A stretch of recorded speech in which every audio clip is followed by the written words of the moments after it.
Project Tower is a sci-fi action game in which you are stuck in an alien prison tower, built by these creatures called the Hicks. They have been capturing humans and forcing them to fight their way up through these towers as some kind of twisted recruitment program. That means your job is pretty straightforward. Get to the top of the tower and win your freedom. The core gameplay is third-person shooting mixed with bullet hell elements, so there's lots of projectiles to dodge. But what makes it interesting is this morphing mechanic. When you kill certain enemies, you can actually transform into them. And this is not just for show either, because each form has different uses. Like you can turn into this small worm thing to squeeze through tight spaces, or transform into bigger aliens that can jump further and blast through special doors. The game also throws puzzles at you occasionally, and this is where the morphing gets clever. There are these laser-based puzzles, but instead of finding multiple laser devices, you can just transform into one and position yourself to hit the target. You can also move objects around and use your different forms to get past obstacles. Combat-wise, you start off fighting simple enemies like worms and spitting creatures, and then work your way up to bigger monsters. The game does have boss fights too, and the later ones look pretty intense with all the bullets flying around. Thankfully, the game does provide you with a dodge mechanic. I think some of the sound effects are a bit too dull and soft sometimes, especially the ones from our gun.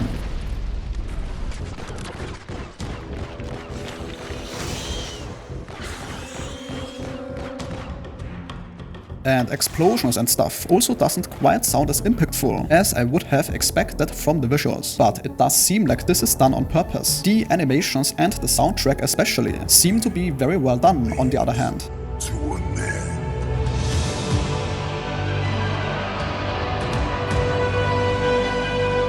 The whole thing is structured as a linear action-adventure game, with a story told through cutscenes. It's not a roguelike. The developers explain it more like an Uncharted-style experience, but with this alien prison style. According to developers, it takes about 5 hours to complete. The game definitely draws inspiration from other titles. You might notice bits of Returnal in the Bullethell stuff, but the morphing mechanic really gives it its own identity. And that sentence concludes today's video. If your time was respected, a like or comment is very much appreciated.